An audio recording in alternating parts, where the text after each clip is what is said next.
Yeah, I think that this title slide says it all, why Trump faces a tough room at the G7. That is because the countries outside the U.S. who are part of the G7, those folks, not big fans of Donald Trump. Not big fans at all. No confidence Trump will do the right thing when it comes to world affairs. Look at this. All these numbers are at least at 60% or above. You could start off here at the bottom. Japan 61, the UK 62. You go to that next row, Italy 68. We're getting higher and higher and higher. Canada 77. And finally, France 78%.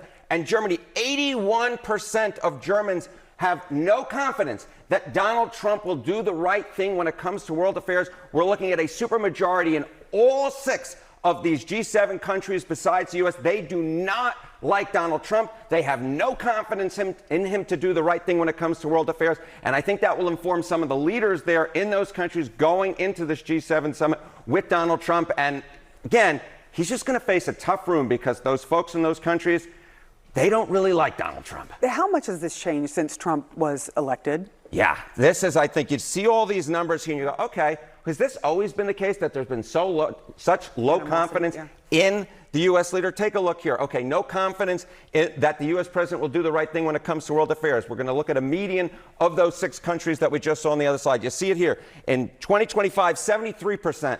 The median in those countries have no confidence that Donald Trump will do the right thing when it comes to world affairs. With Joe Biden, look how much lower that number was. It was basically 50-50 at 51%. So the percentage of those G7 countries that have no confidence that Donald Trump will do the right thing has gone completely through the roof. We're talking about a 22-point jump in just a year's time. Rough room, tough room for Donald Trump. A tough room, even with one of our closest allies, both by land and by culture, Canada.